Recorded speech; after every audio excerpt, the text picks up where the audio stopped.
लोग। तो कहानी की शुरुआत एक जलते हुए शिप को दिखाते हुए होती है, जिसके पास से एक छोटी सी नाव भी जा रही होती है, जिसमें 4 लोग होते हैं और उनके पास कुछ सामान होता है। और तभी अचानक से उनकी नाव किसी चीज से टकरा जाती है, जिसको देखने के लिए उनमें से एक आदमी समुद्र में देखने लगता है। लेकिन तभी समुद्र में से एक हाथ निकलता है जो उसको समुद्र में खींच के ले जाता है और वो सामान भी समुद्र में गिर जाता है। जिसके अगले दिन हम एक एंटोनियो नाम के आइलैंड को देखते हैं, जिसमें एक लाइट हाउस से एक लड़की ब्रॉडकास्ट कर रही होती है, जिसका नाम स्टाइव वेन है। वो बताती है कि एंटोनियो बे के बुजुर्गों के सम्मान में इस हफ्ते उनकी मूर्तियां बनवाई जाएंगी, क्योंकि उन लोगों की वजह से ही आज ये शहर बसा हुआ है और बहुत ज्यादा अमीर हो गया है, जिनमें से एक तो उसके खुद के दादा परदादा थे। जिसके बाद हमें उन चारों की मूर्तियां दिखाई जाती है, जिनके नाम David Williams, Richard Wayne, Patrick Bellone और नॉर्मन कैसल होते हैं और इस शहर में इनके ही वंशज रहते हैं। अब आगे हमें एक बोट में निक और उसका दोस्त स्पूनर दिखाए जाते हैं, जो कि 2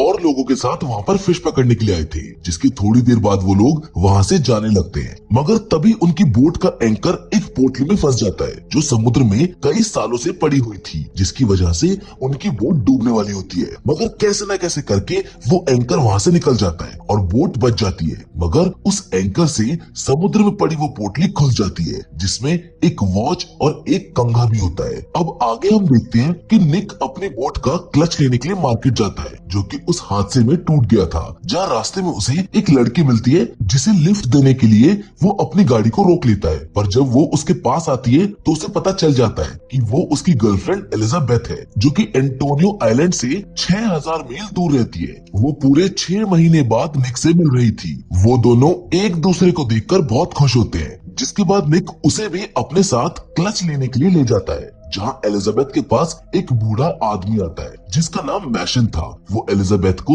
एक वॉच दिखाता है, जो कि उसे समुद्र के किनारे मिली थी। एलिजाबेथ उसको लेने की कोशिश करती है, पर वो उसको कहता है कि अगर तुमने इसे छुआ तो चीजें बदल जाएंगी। पर वो फिर भी उस वॉच को ले लेती है। वॉच उसके हाथ में आते ही चलने लगती है, जो कि कई सालों से बंद पड़ी थी। उस वॉच पर एक तराजू का निशान भी होता है। फिर निक वहाँ आ जाता है और वो बूढ़ा आदमी वहाँ से चला जाता है। जिसके बाद हमें दिखाया जाता है कि स्टाइव वेन को उसके बॉयफ्रेंड डैन का कॉल आता है, जो उसको बताता है कि उसके रडार में एक बहुत घना कोहरा एंटोनियो आइलैंड की तरफ आता हुआ दिख रहा है। स्टाइव ये सुनकर हैरान होती है। वो बोलती है कि ये कैसा कोहरा है जो हवा की उल्टी दिशा में चल रहा है। अब एलिजाबेथ निक के साथ अपनी मॉम से मिलने जा रही होती है, पर तभी उनकी कार में अचानक से कुछ आकर लग जाता है, जिससे उनकी कार का शीशा टूट जाता है। वो दोनों ये चीज देखकर थोड़ा घबरा जाते हैं, लेकिन तभी वहाँ पर फादर मेलन आ जाते हैं, जो उनको खून के बदले खून कहकर वहाँ से चले जाते हैं। उधर दूसरी तरफ एलिजाबेथ अपनी मॉम के घर पहुँच जाती है, जिसको देखकर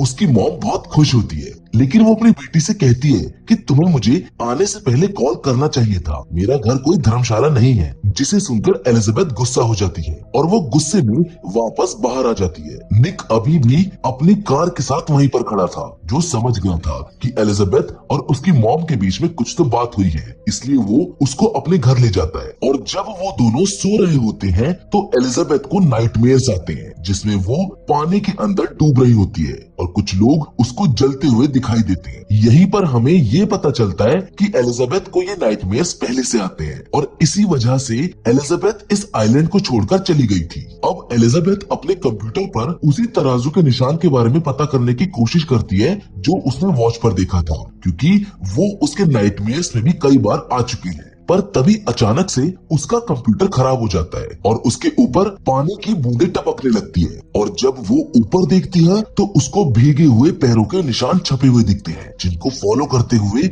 वो घर से बाहर बीच पर आ जाती है, जहाँ पर कोहरा उसको चारों तरफ से घेर लेता है। पर तभी निक वहाँ पर आ जाता है, जो उसको घर में वापस ले जाता है। वहीं दूसरी ओर बीच से स्टाइवी वेन का बेटा एंडी एक कंघा उठाकर घर ले आता है और उस पर भी वैसा ही तराजू का निशान बना होता है जैसा कि उस वॉच पर था। अब हम निक के फ्रेंड स्पूनर और निक के कजन शुआन को एक बोट में 2 लड़कियों के साथ पार्टी करते हुए देखते हैं और कुछ देर बाद वहाँ पर घना कोहरा आने लगता है और देखते ही देखते वो उनकी बोट को पूरी तरह से घेर लेता है। वो कोहरा बहुत ज्यादा घना था, इसलिए शॉन केबिन में जाकर कोस्ट गार्ड से संपर्क करने की कोशिश करता है, लेकिन उस कोहरे की वजह से कोई भी इंस्ट्रूमेंट सही से काम नहीं कर रहा होता है और अब ठंड भी बढ़ने लगती है, जिसकी वजह से वो सब केबिन के अंदर चले जाते हैं। पर तभी अचानक से उनके बोट की सभी चीजें ब्लास्ट होने लगती है, जिसके बाद स्पूनर इंजन चेक करने बाहर आता है, जहाँ उसे एक पुरानी शिप दिखाई देती है जिस पर कुछ लोग भी होते हैं। इसीलिए वो शॉन को शिप दिखाने के लिए बाहर बुलाता है, पर तब तक शिप गायब हो जाती है। वो दोनों इस बारे में बातें कर रहे होते हैं कि तभी कोई उनके केबिन पर हमला कर देता है और उन दोनों लड़कियों की डेड बॉडी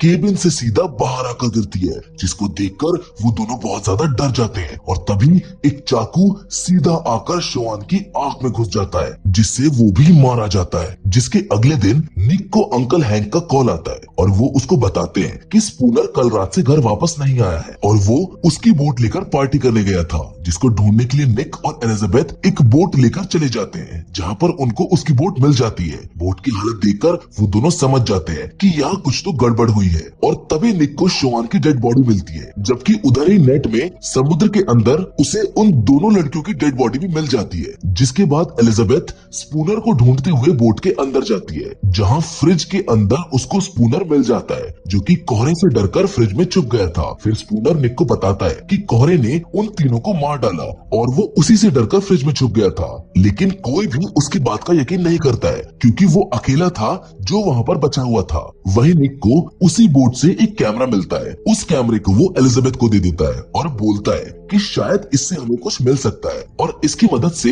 हम स्पूनर को बेगुनाह साबित कर पाएंगे। एलिजाबेथ निक के बोट हाउस में उसी कैमरे के वीडियोस को देख रही होती है, जिससे उसे पता चल जाता है कि स्पूनर सच कह रहा था, उसी फॉग ने उन सबकी जान ली है। जिसके बाद एलिजाबेथ कैमरा लेकर वहाँ से जा रही होती है, मगर तभी उसका पैर स्लिप हो जाता है, जिसकी वजह से वो और कैमरा दोनों पानी में गिर जाते हैं। एलिजाबेथ पानी से निकलने की कोशिश करते हुए वॉल के पास पहुंच जाती है, जिसके अंदर से उसको एक बहुत पुरानी नोटबुक मिलती है जिसको पैट्रिक मेलन ने लिखा होता है, जिसको लेकर वो फादर मेलन के पास चली जाती है, जो कि मेयर टॉम मेलन के बेटे हैं। एलिजाबेथ उनसे उस नोटबुक के बारे में पूछती है, पर वो उसे कुछ भी नहीं बताते हैं और यहाँ से चली जाओ, यहाँ कोई सेफ नहीं है कहते हुए वहाँ से चले जाते हैं। एलिजाबेथ को ये सब बहुत अजीब लगता है, इसलिए वो उस नोटबुक को लेकर निक के पास जाती है, जहाँ उन दोनों को सब सच पता चल जाता है कि कैसे उनके बुजुर्गों ने इतने सारे लोगों का खून करके इस शहर को बसाया था। दरअसल एक आइलैंड जिसका नाम प्रिंस विलियम आइलैंड था, जो कि व्यापार का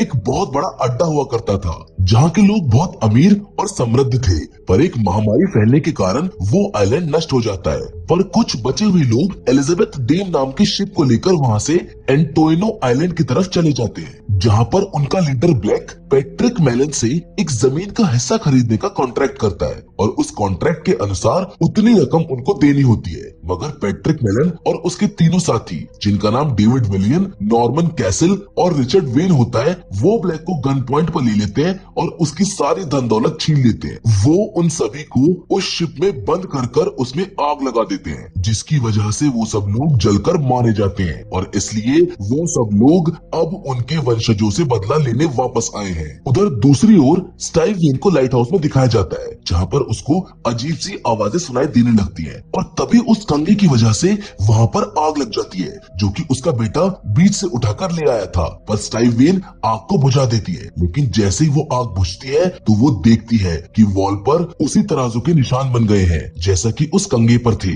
जिसको देखकर वो डर जाती है और अपने बेटे को कॉल लगाकर बोलती है कि तुम बीच से कोई भी सामान उठाकर घर नहीं लाओगे जब तक कि मैं तुम्हारे साथ ना चलूं। उधर दूसरी ओर हम निक को स्पूनर के साथ हॉस्पिटल में देखते हैं और वहीं एलिजाबेथ मॉर्चुरी में उन तीनों की डेड बॉडी देखने जाती है, जहां अचानक शॉन की बॉडी उठकर एलिजाबेथ को पीछे से आकर पकड़ लेती है और खून के बदले खून कहते ही शॉन की डेड बॉडी जमीन पर गिर जाती है। फिर हम वापस से मैशन को बीच पर देखते हैं, जो कि वहाँ पर कुछ ढूंढ रहा होता है और तभी उसे रेत में एक दबी हुई रस्सी मिलती है। वो उसको उठाकर खींचने लग जाता है, जिसको देखकर ऐसा लग रहा होता है जैसे वो कोहरे को अपनी ओर खींच रहा हो, जिसको स्टाइव वेन का बेटा भी देख रहा होता है और तभी कोहरा उसके पीछे लग जाता है। मगर वो वहाँ से भागते हुए अपने घर के अंदर चला जाता है और उसकी नानी दरवाजा बंद कर देती है। मगर अब कोहरा पूरे आइलैंड को चारों तरफ से घेर चुका होता है। दूसरी तरफ डैन और स्टाइव वेन वीडियो कॉल पर बात कर रहे होते हैं कि तभी डैन के सारे सिस्टम खराब हो जाते हैं और वहाँ की लाइट भी चली जाती है, लेकिन उसका लैपटॉप अभी भी चल रहा होता है। और तभी अचानक से